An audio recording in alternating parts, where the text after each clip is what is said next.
It's certainly true that bypass trusts aren't used anything like as much as they were before pension freedoms came along. Certainly from a tax point of view, it's much more tax efficient to keep the money within the pension fund if you can for a beneficiary for their flexi access drawdown, because you have all the tax advantages, the usual tax advantages of being within a pension. However, the one thing that pension can't do is it can't give the member control of what happens to it after their death. So once the funds are in the beneficiary's hands, they can do what they like with it. So they can take it all out and blow it all in one go as a lump sum, or they could be more cautious with it. And also, if there's funds left when they die, they get to choose where it goes next. So particularly when you have complicated family arrangements, you might want to consider a bypass trust, because you might want to leave it to your your second or third spouse or whatever it is for their lifetime. But anything left after that, you might want to revert back to your children, say from your first marriage. You can do that with the bypass trust because you can give instructions to the trustees of exactly what you want doing with it, which you can't have that with a pension. Obviously, the flip side of it is the tax point of view. If the member dies before 75, it's not so bad because the whole of the pension fund can be transferred to the bypass trust tax-free.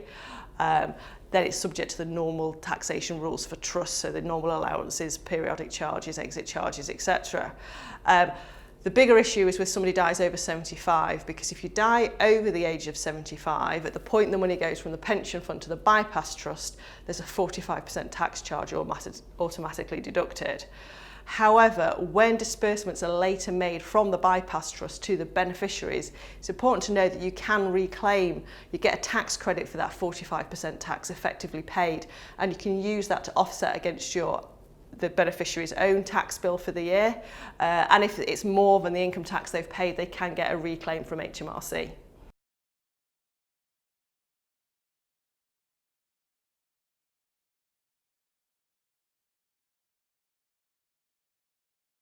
We quite often get asked about members who have lifetime allowance issues. So common scenario, somebody maybe 60, 65, that sort of age, they maybe want to access all their tax-free cash, but they don't actually need the income, and they might still be a higher rate taxpayer. And the question is really, do they withdraw the income from their fund to avoid the lifetime allowance charge at age 75, or are they better leaving it in? Now, one thing to consider when you're making that decision is really, what's their family situation? Do they have, if you've got a client who's sort of 60, 65, that kind of age bracket, they're quite likely to have adult children. And even if the parent is a high rate taxpayer, their children may well be higher rate taxpayers as well. So you could consider withdrawing the income from the pension fund.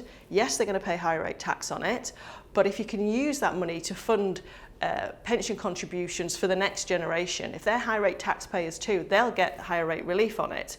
So it's tax neutral within the family environment. Okay, parents paying tax and the child's benefiting from it, but as long as the children have sufficient annual allowance available and they don't have lifetime allowance issues of their own, you're actually moving the problem. So you're taking the pension funds out of somebody with a lifetime allowance issue and moving it to those that don't, helping them boost their pension savings.